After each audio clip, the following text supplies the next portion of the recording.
Lunar history was peaceful. Its cities floated over crystal lakes. Its skies shimmered with soft green auroras. No armies, no warships, no violence. Only learning, trade, and light. They believed knowledge could protect them. They were wrong at 7:23. Planetary time. The first enemy ship dropped out of warp. By 7:25, there were 52. They made no broadcast, no demand, no threat. They simply opened fire. Skyfall, the orbital defense grid, came online in seconds. 10 satellites tried to power up shields. They lasted 43 seconds. Then the satellites went. Dark melted from orbit. Lunaris Prime, the largest floating capital, was hit first. Its tower city, symbols of peace for centuries, were ripped in half by red beams of plasma. Civilians screamed as glass towers fell into the ocean. Fire fell from the heavens like rain. Inside the planetary council chamber, alarms howled. President Alira stood frozen as a technician shouted, "Shields down. Surface defense offline. No IFF tags on enemy fleet and known attackers. Send the distress signal," she ordered. "It's going out now." Across the galactic network. Silence from the stars. The signal raced through space, repeating on every known emergency frequency. "This is Lunaris 3. We are under attack by an unidentified fleet. Civilian casualties massive. Requesting immediate aid from any and all allied systems." They waited. 10 minutes, 30 an hour. No one replied. The Galactic Council ignored it. The Trade Federation blocked it. The Varnan Protectorate observed but stayed silent. Every friend turned their eyes away. The technicians whispered deep in a communication bunker beneath Mount Arden. A young technician named Revik worked quietly. While most scrambled for escape, Revik did what no one else had time for. He rerouted the lost fragments of the distress signal into legacy systems. Ancient satellites, abandoned tech, forgotten links. He found one buried in the back of an old relay station marked offline since before he was born. It had no flag, no code, just a symbol. Earth. Revik blinked. No one's heard from them in 300 years. But desperation was stronger than doubt. He routed the signal. Hit send. The message jumped once, twice, then vanished into dark space. He sighed. Probably nothing. Then the screen flickered. Response from the void. A new message blinked. 2. Life short, sharp, terrifying. Signal received. Terran relay active. The technician froze. Then another line appeared. Protocol 7 black. Recognized. Initiating deployment of classified asset estimate. T plus 18 hours to arrival. The lights flickered across the whole bunker. President Alira stared at the screen as her advisors read the final line. "Warning, this is not a diplomatic response. Echoes of old legends. Earth." Someone whispered, "They're dead," said another. "Are they?" asked Alira, her voice tight. "Then who just answered?" Revik pulled up the only thing the archive still held on Earth. An old file. Grainy redacted. One phrase stood out. "In the event of mass betrayal or systemic inaction, Earth reserves the right to activate Protocol 7 black." "What is 7 black?" the defense minister asked. No one knew, but a single note remained at the bottom of the file. Classification. Deadliest known response. Not rescue, not war, correction. The panic begins all across the burning cities. Survivors whispered, "Earth is coming." Some rejoiced. Most didn't, because even 300 years later, the stories hadn't died. Earth didn't play politics. Earth didn't send fleets. When Earth responded, planets vanished, records were wiped, memories turned into ash. Children used to call those stories myths, but now, the sky was on fire, and Earth had spoken back. Meanwhile, in deep space, thousands of light years away, in a black facility orbiting a dead neutron star, a single stasis pod cracked open. A voice echoed, "Asset designate, ECH-01, clearance, Protocol 7 black mission, execute full correction. Diplomatic protocols, offline negotiation settings, null." Inside the pod, a humanoid figure sat up, pale skin, dark eyes. Not machine, not entirely human either. He stood without a word, put on armor older than any modern warship, and walked silently toward the dropship marked, "Do not launch without cause." He launched anyway. Lunaris watched as the sky 10 hours later, just as predicted, a tiny black dot appeared in orbit above Lunaris-3. No fleet, no escort. Just one dropship. It entered the atmosphere silently, faster than any aircraft. No comms, no lights. Revik and President Alira watched from the command deck. "It's just one ship," someone whispered, but Revik shook his head slowly. "No, it's Earth's answer." The ship landed hard in the heart of a destroyed city. Dust rose, everyone waited, and then the ramp opened. The arrival outstepped a tall figure, cloaked in black combat armor. No insignia, no ID, no helmet. Only eyes like glass, unblinking, empty. His footsteps echoed through the ruins. No words, no weapons drawn. He didn't come to talk, he came to finish what others started.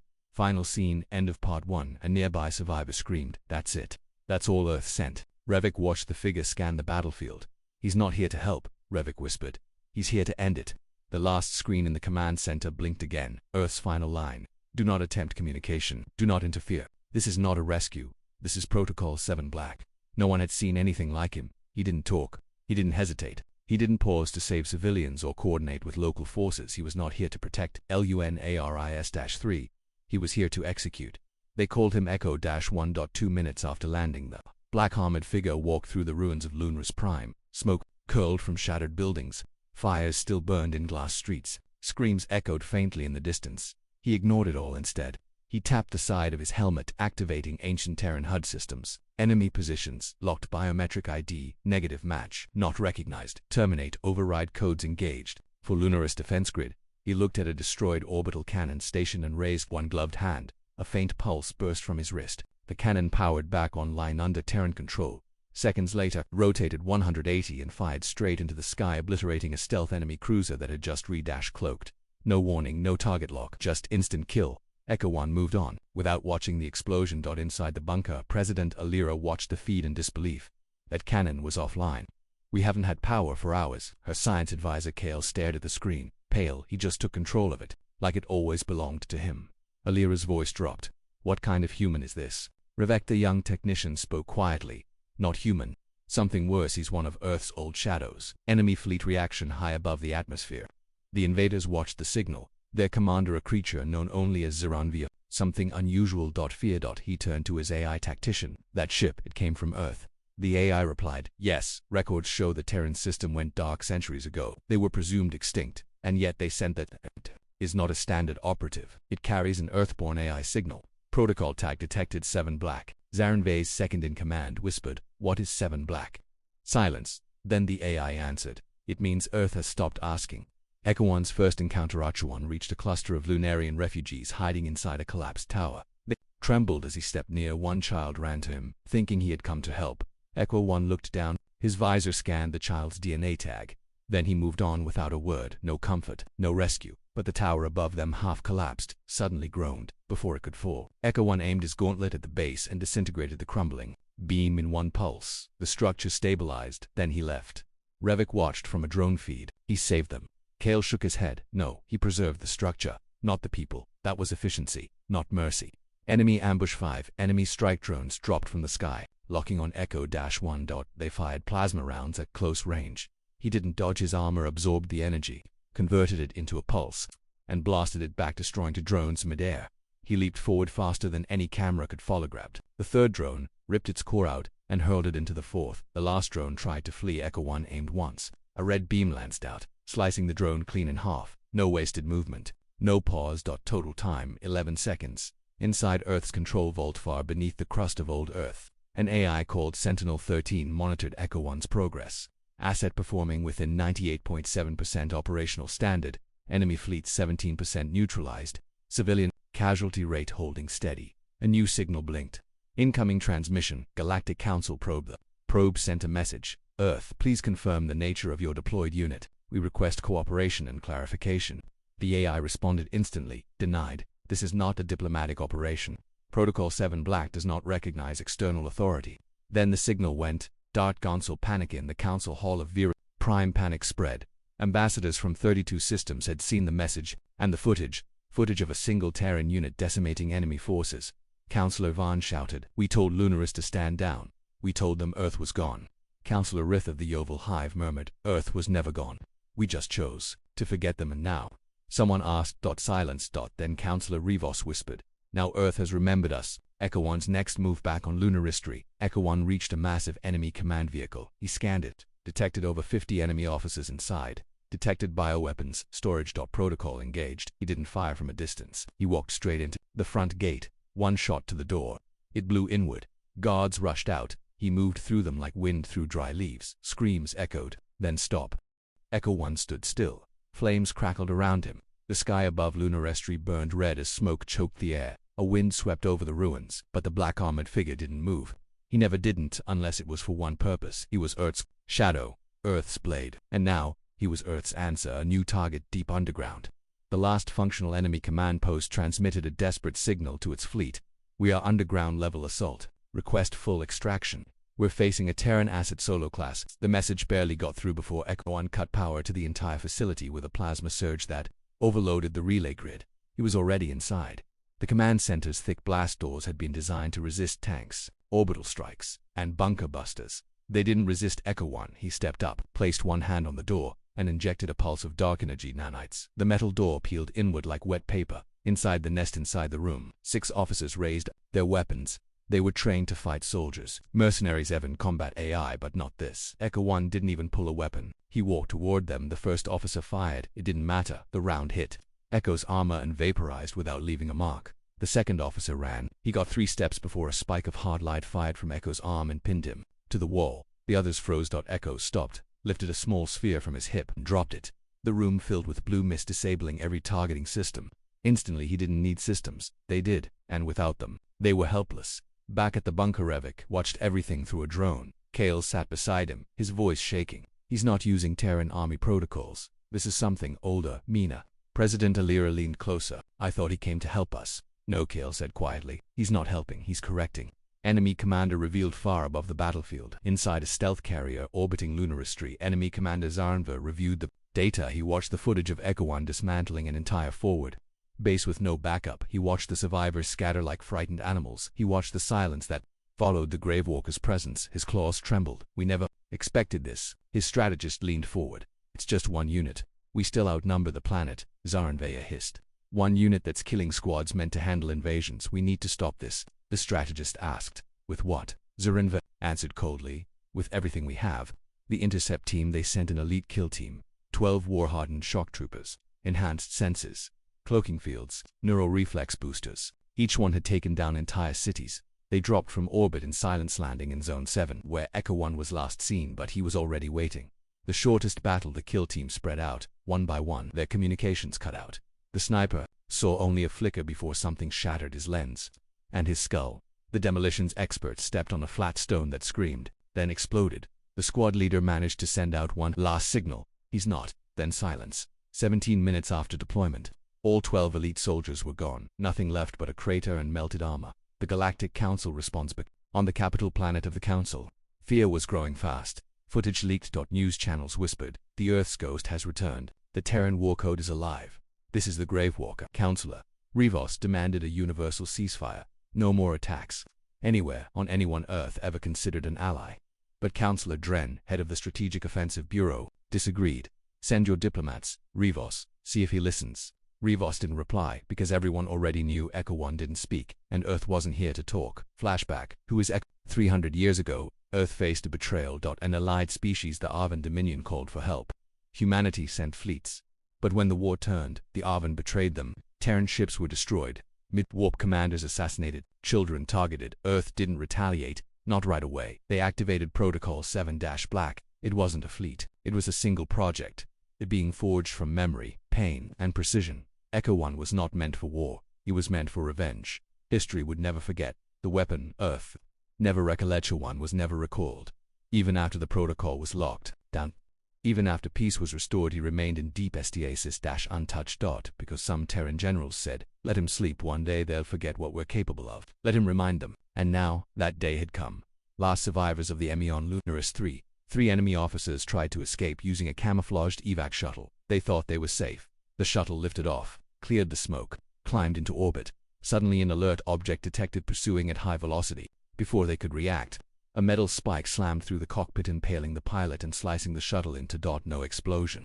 Just silence. Then, a soft signal. Asset location confirmed. Terminating escape attempt. Echo One faces a choice. In the heart of the final enemy facility, Echo One discovered something strange. A cryogenic chamber. Inside prisoners. Not soldiers. Civilians. Kale, watching the drone feed, leaned forward. This is it. This is the moment. What moment? President Alira asked. Kale whispered, we learn if there's anything human left in him. Echo One stood before the frozen chamber, scanned it, detected no threat for 10 long seconds. He didn't move. Then, without a word, he raised his arm and disabled the security locks.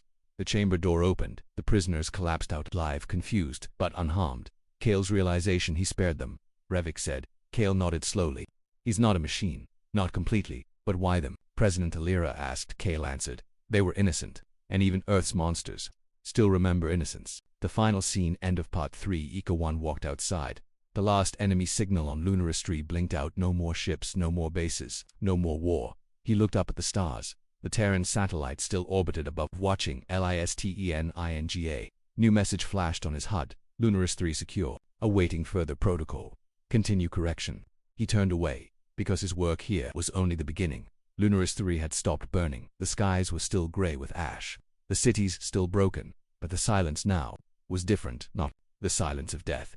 The silence of something watching. Echo 1 had left the battlefield behind, but his presence lingered like a shadow the sun couldn't erase. And in a hidden chamber beneath the Capitol ruins, Kale, senior science officer of Lunaris, finally found the answers no one wanted to see. The sealed room. Kale and Revik stood inside, a sealed Lunarian archive vault, buried under 300 meters of reinforced earth.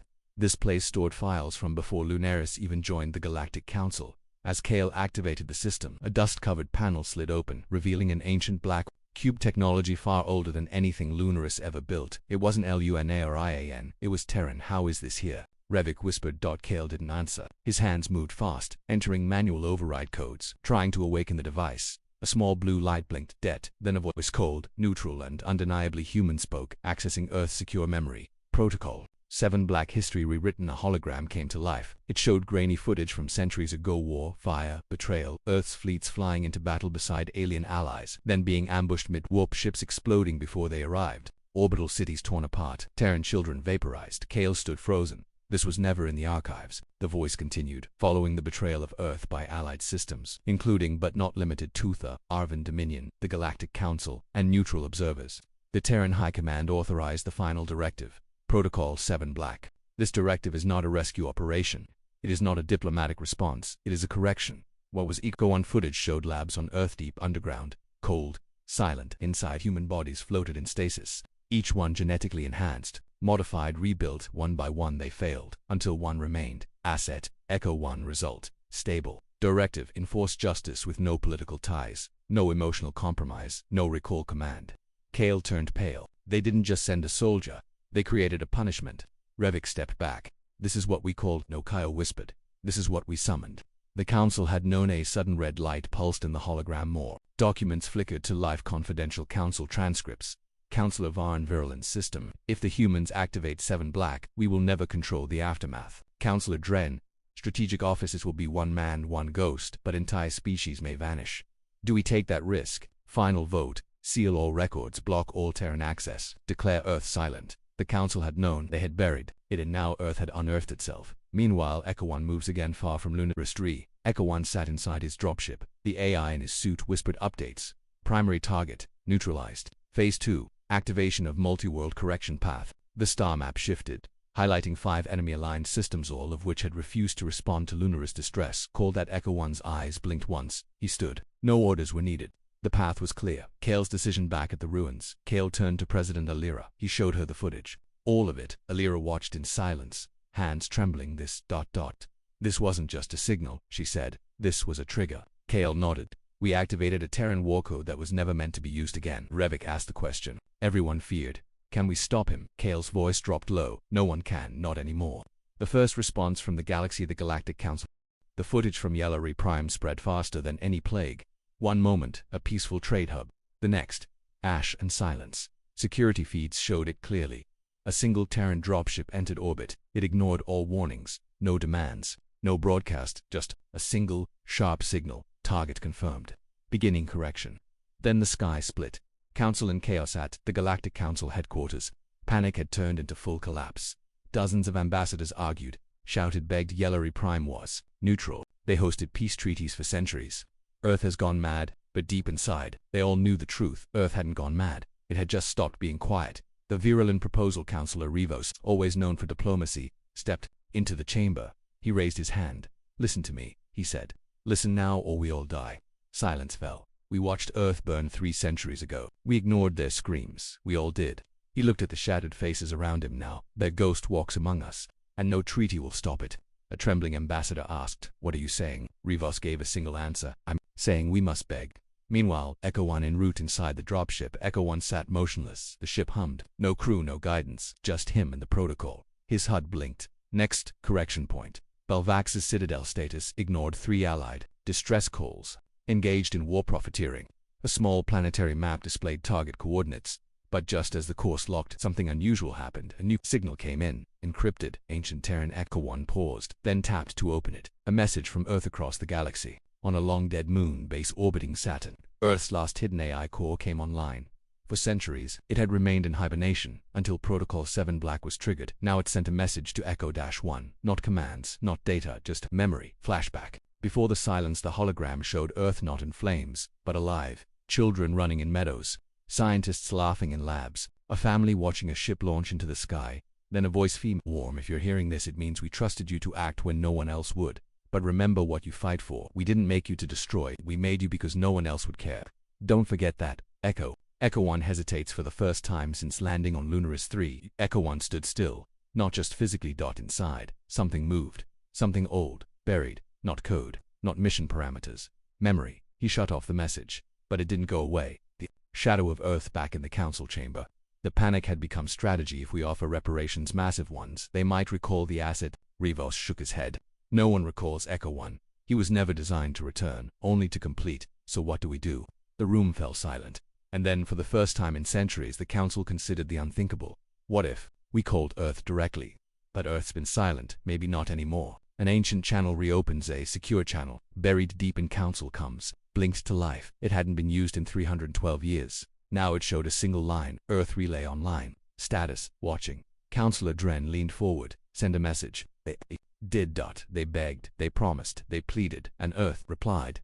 Earth's cold response. The reply was not warm, not kind, it was brief. You abandoned our allies. You watched our children die. Now you remember us. Echo-1 remembers more clearly. You created this path. You walked it. We only followed. Then the channel went dark. Hope from Lunaris and Lunasri. Kale reviewed the threat and Yalari destruction logs, but something was different. Echo-1's attack patterns had changed. He was moving slower, avoiding high-casualty areas, striking only command and profit centers. He's adapting. Kale muttered. Revi asked, does that mean he's turning back? No, but maybe. Kale didn't finish, because a new message came through. From Echo-1 Echoes. Message to Lunaris in line. Correction continues. But not all must fall. Kale stared at it. That's not programming, that's choice. Final scene. End of Part 5. Echo-1 stood at the edge of the Bulvaxis system. Target locked. Coordinates flashing, but his HUD now displayed something new. Secondary input detected. Memory layer active. A tiny icon blinked in the corner. A child's face, laughing. A scene from Earth. Long gone. Echo-1 lowered his arm. He looked down at his own gauntlet, and for the first time he hesitated, because this mission wasn't just about vengeance, it was about reminding the stars of what they chose to forget. The galaxy thought it knew what war was: fleet battles, planetary bombardments, diplomatic threats. But what came after Lunaris and Yalari and Belvaxis was not war. It was something colder, more surgical, terrifying in its silence, because Earth's operative wasn't just destroying armies, he was sending a message. Echo-1 changes tactics on Bulvaxis. Echo-1 walked through the ruins of the Thresk financial core, the heart of war profiteer trade. Across 6 systems he hadn't fired a single shot at civilians. Instead, he uploaded a virus into the banking AI within 10 seconds. Every credit account tied to enemy war funding was zeroed out, gone. No explosions, no screams, just data burned down to nothing. A whisper spread through the system. He didn't come to destroy our people. He came to destroy what made us cruel. The broadcast begins. A single encrypted signal left the Bulvaxis system. It echoed across deep space, comes bouncing off long-abandoned Terran relays. The message was short. This is Earth's warning. We are not your empire. We are not your council. You burned our friends. You sold your silence. Correction is mercy. The next step is extinction. You choose. Galaxy in panic on council worlds. Governments scrambled. Phrase correction or extinction trended across 72 star systems. News anchors trembled as they reported rumors of a Terran ghost soldier who could walk through shields and make entire governance vanish with a click. More systems surrendered without being touched. Others offered reparations, food shipments, even military access, just to avoid being listed as the next correction point. Fear worked faster than missiles ever could. Back on Lunaris, Kale reviewed the public signal Echo-1 had sent. President Alira stood beside him. He's speaking to them. Kale nodded. He's not just cleaning up, he's setting rules. Rules. Don't betray the weak. Don't profit from silence. Don't forget Earth. And if they do, Kale's voice was calm, then they don't exist anymore. In the shadows, reactions vary on the planet Virelin. Counselor Rivos watched the message. In silence, his aide asked, do we respond? Rivos shook his head. There's no negotiation with a memory that hates. Farther out, in the Careless cluster, a warlord named Draxian watched with fury. We should send a fleet. Crush him. His second-in-command whispered, Sir. 3 fleets already tried. They're gone. No trace. Draxian clenched his claws, then hide the fleet. And pray Earth forgets. Echo-1's visit to Zereth Station was a black market hub. Not officially tied to any power. but everyone knew what it was. A slave trade port. Echo-1 didn't send a message. He didn't warn them, he just walked into their main hall. Were 219 guards, none survived. He freed over 4,000 prisoners without saying a single word, and before leaving he left behind only one thing, a Terran flag, burned into the floor. The child that changed everything among the freed captives on Zerith was a Lunarian child. Her name was Sella, barely 8 years old. She had seen her family taken during the first wave of attacks on Lunaris. She had been caged for weeks. And yet, when she saw Echo-1, she didn't run, she didn't scream, she saluted. Echo paused, no movement, just that salute. Revik watched from the feed. Shocked, she sees him as a protector. Kale smiled slightly. Maybe that's what he's becoming. Galactic Council. One last try. Desperate. The Council summoned a neutral AI diplomat, one of the last surviving from Earth's golden age. Its name, Archivist Vale. Built with the ability to translate Earth's ancient language systems and philosophies. Vale sent a message directly to Echo-1's dropship. Your mission is understood, your pain noted. But know this, the stars cannot heal through fear. Will Earth be a legend or a lesson? Echo-1 didn't reply with words. Instead, a new signal lit up across the galaxy. Earth is the line. Cross it and vanish. Your empires are temporary, but memory is permanent. Final strike of Part 6 in the Narrows Belt. A mining station operated by a war profiteer conglomerate buzzed with activity. They thought they were safe, too far, too small to be noticed. They were wrong. Echo-1 appeared on their scanners only once. He arrived, entered the core reactor room, and with a single move, he shut down the station. Without blowing it up, he froze every engine, locked every cargo bay, scrambled every credit file. The station still stood, but it was dead. Like a statue of shame. And over the central control panel in burning white, correction complete. You survived. Remember why. Final scene. End of Part 6. Back on Lunaris 3. Kale sat alone in the new science wing. He reviewed Echo-1's entire path. Lunaris, Yalari, Bolvaxis, Zerith, Naros, he whispered. This wasn't a rampage. It was an education. President Alira entered quietly. Kale stood and faced her. He's reshaping the galaxy, one system at a time. Alira asked the question no one dared ask yet. What happens when he finishes? Kale stared into the stars. That depends on whether the galaxy learned or just feared. They called themselves the Varnak, Imperium. Ancient, wealthy, feared. Their fleets stretched across 20 systems. Their capital world orbited a red giant. Their walls were made of dead moons. When Lunaris cried for help, the Varnak Council received the message. They had ships, they had power, but they sent no reply, not even a refusal. Just silence, and now, that silence was about to cost them everything. A trap is set high above the Varnak homeworld. An entire fleet gathered. 72 capital ships, 5 dreadnoughts, hundreds of fighter wings, and one anti-grav war grid designed to trap anything that moved faster than light. Commander Salone Carr, one of the Imperium's most ruthless tacticians, stood at the center of the war room. Let the ghost come, she said. Let him walk into our jaws. Admiral Ventus nodded beside her. We will bury Earth's fear and take their tech for ourselves. They didn't want to survive Echo-1, they wanted to capture him. Bait. The message the Varnak Imperium sent out, a bold transmission. To the Terran Acid we received the Lunarian message. We chose not to respond, and we're still here. Come, if you dare. The challenge echoed across hundreds of frequencies. Most of the galaxy recoiled, in horror. But on a small, dark ship slicing through subspace, Echo-1 heard it. He didn't speak. He simply altered course. Destination, Varnak Prime. Kale's warning back on Lunaris 3. Kale and Revik intercepted the broadcast. Kale's face went pale. They're not ready for him. They think he's a soldier. Revik frowned. But isn't he? Kale shook his head. They think war has rules. Echo-1 doesn't follow rules. He follows memory. Ari Valachuan's dropship entered Varnak space without warning. No warp signature, no transponder, just one ship, cutting through the security net like it didn't exist. Alarms rang across all stations. The war grid activated. Energy beams crisscross space like a web of light. Commander Selen smiled. Got you. They locked all targeting systems. Hundreds of railguns, dozens of kinetic torpedoes, every weapon aimed at that single ship. But just before they fired, the ship vanished. Inside the trap zone blinked at the screen. Where is he? Admiral Ventus shouted. We didn't detect FTL. There's no exit point. And then silence. The main dreadnought's lights dimmed, power flickered, and from inside the command deck, a single voice whispered through the emergency system. Correction accepted. Every door sealed. The ship's reactor shut itself down. The dreadnought floated, powerless, frozen, and sealed from the inside. On the outer hull, a camera caught the last image, a black armored figure standing on the bridge. One by one, they didn't fire missiles. He didn't hack their systems. He walked from ship to ship using short-range phase technology Earth never shared. On each vessel, he moved with terrifying precision. On the first ship, he destroyed only the weapon's AI core. On the second, he disabled engines but left the life support running. On the third, he ejected the command staff and transmitted their war crimes to every major news outlet. Echo 1 wasn't here to win. He was here to teach, and each correction sent a lesson. Panic on the ground on Varnak Prime. Citizens screamed. They had been told this was a myth, a Terran story to keep the stars afraid. But now, above them, 70 ships, 70 floated lifeless in orbit, burning, silent. Shattered Salone tried to initiate planetary lockdown, but she couldn't. The communications tower had already been erased by a pinpoint orbital strike. No collateral damage, no civilian losses, just one tower gone. The final stand inside the last remaining dreadnought. Solène gathered her elite guards, 30 of the best warriors in the Empire. They wore the strongest armor of Varnak science had built, carried weapons designed, 2 Pierce warships, and they fell. Echo 1 didn't move fast. He didn't need to. Every step he took was calculated. Every hit. Final Solène was the last to fall. As Echo stood above her, she hissed, "Why us? Why now?" And for the first time in the campaign, Echo spoke. "You heard the call.